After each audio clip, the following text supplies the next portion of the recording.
बॉलीवुड के मशहूर अभिनेता, लेखक और निर्देशक मनोज कुमार अब इस दुनिया में नहीं रहे। इस दिग्गज कलाकार का बॉलीवुड में बहुत बड़ा योगदान रहा है और उनकी मृत्यु की खबर सुनकर हर कोई स्तब्ध रह गया है। मनोज कुमार का निधन 87 वर्ष की आयु में मुंबई में उनके घर पर हुआ। डॉक्टरों और परिवार वालों के अनुसार उनकी मृत्यु उम्र से संबंधित स्वास्थ्य समस्याओं के कारण हुई। मनोज कुमार उन चुनिंदा कलाकारों में से एक थे जिन्होंने अपनी फिल्मों के जरिए देशभक्ति की एक अनूठी मिसाल पेश की।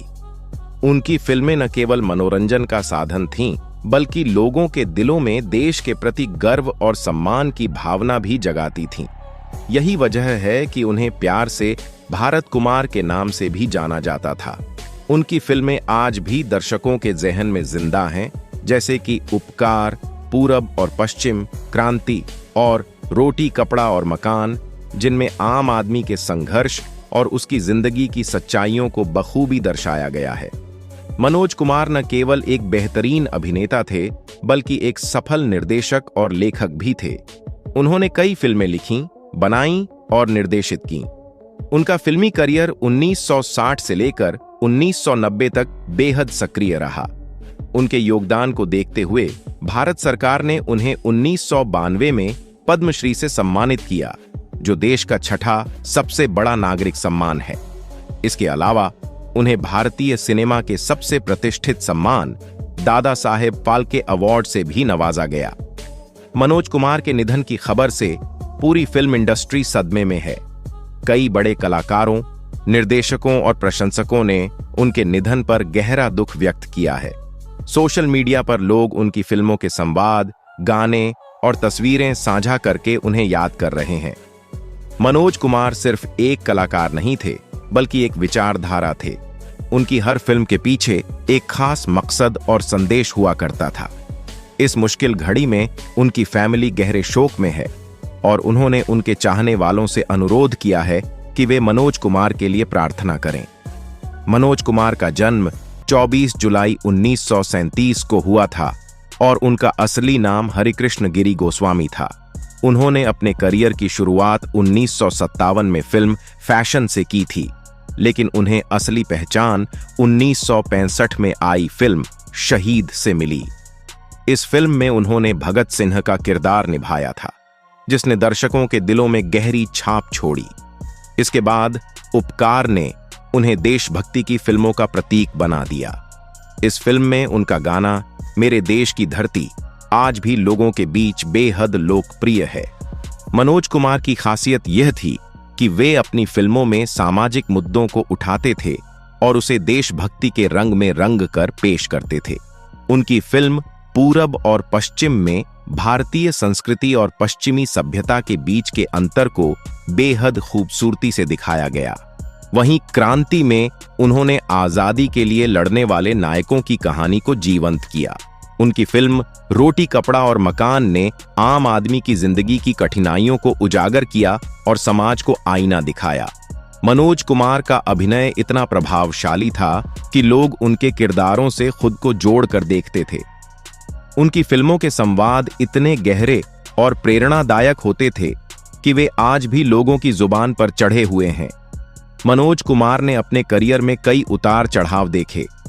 जहां उनकी कुछ फिल्में सुपरहिट रहीं, वहीं कुछ फिल्मों को दर्शकों का उतना प्यार नहीं मिला, लेकिन उनकी हर फिल्म में एक खास संदेश जरूर होता था।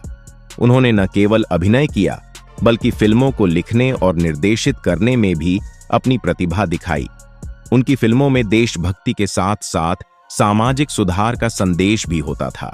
वे चाहते थे कि उनकी फिल्में लोगों को न सिर्फ मनोरंजन दें, बल्कि उन्हें सोचने पर भी मजबूर करें। यही वजह थी कि उनकी फिल्में अपने समय से आगे की सोच रखती थीं। मनोज कुमार का व्यक्तित्व भी उनकी फिल्मों की तरह प्रेरणादायक था। वे बेहद सादगी पसंद इंसान थे और फिल्म इंडस्ट्री में अपनी मेहनत और लगन से पहचान बनाई। उनके निधन की खबर सुनकर बॉलीवुड के कई सितारों ने अपनी संवेदनाएं व्यक्त कीं। अभिनेता अमिताभ बच्चन ने ट्वीट कर कहा, मनोज जी के निधन की खबर सुनकर बहुत दुख हुआ। वे एक महान कलाकार थे जिन्होंने अपनी फिल्मों से देशभक्ति की भावना को जिंदा रखा। वहीं अभिनेता अक्षय कुमार ने लिखा, भारत कुमार को खोना बॉलीवुड के लिए बड़ी क्षति है। उनकी फिल्में हमें हमेशा प्रेरित करती रहेंगी। निर्देशक मधुर भंडारकर ने भी उनके योगदान को याद करते हुए कहा कि मनोज कुमार की फिल्में आने वाली पीढ़ियों के लिए एक मिसाल हैं। सोशल मीडिया पर उनके प्रशंसक उनकी फिल्मों के डायलॉग्स जैसे जय जवान जय किसान और मेरे देश की धरती को साझा कर उन्हें श्रद्धांजलि दे रहे हैं। कई लोगों ने उनकी तस्वीरों के साथ भावुक संदेश लिखे, जिसमें उनकी सादगी और देश के प्रति उनके प्यार की तारीफ की गई। मनोज कुमार का बॉलीवुड में योगदान अतुलनीय है। उन्होंने अपने समय में ऐसी फिल्में बनाई जो न केवल व्यावसायिक रूप से सफल रहीं, बल्कि समाज में बदलाव लाने का भी माध्यम बनी। उनकी फिल्मों ने युवाओं को देश के प्रति अपने कर्तव्यों का एहसास कराया और सामाजिक मुद्दों पर सोचने के लिए प्रेरित किया। उनकी फिल्म उपकार को देखकर उस समय के प्रधानमंत्री लाल बहादुर शास्त्री इतने प्रभावित हुए थे कि उन्होंने जय जवान जय किसान का नारा दिया, जो आज भी देश के लिए प्रेरणा का स्रोत है। मनोज कुमार ने अपनी फिल्मों में देश के किसानों, जवानों और आम आदमी की आवाज को बुलंद किया। उनकी फिल्मों का संगीत भी बेहद लोकप्रिय हुआ, जिसमें कल्याण जी आनंद जी और लक्ष्मीकांत प्यारेलाल जैसे संगीतकारों ने उनके साथ काम किया। उनके निधन से बॉलीवुड ने एक ऐसा सितारा खो दिया जो न केवल अपनी कला के लिए जाना जाता था, बल्कि अपने विचारों और मूल्यों के लिए भी सम्मानित था। उनकी फिल्में आज भी लोगों के लिए प्रेरणा का स्रोत हैं और आने वाली पीढ़ियां भी उनके काम से बहुत कुछ सीख सकती हैं। मनोज कुमार का जाना सिर्फ उनके परिवार और फिल्म इंडस्ट्री के लिए ही नहीं, बल्कि पूरे देश के लिए एक बड़ी क्षति है। उनकी यादें और उनकी फिल्में हमेशा हमारे दिलों में जिंदा रहेंगी। इस दुखद मौके पर उनके प्रशंसकों से अनुरोध है कि वे मनोज कुमार की आत्मा की शांति के लिए प्रार्थना करें और उनकी फैमिली के प्रति अपनी संवेदनाएं व्यक्त करें। मनोज कुमार जैसे कलाकार शायद ही दोबारा देखने को मिले, लेकिन उनकी बनाई फिल्में और उनका योगदान हमेशा अमर रहेगा।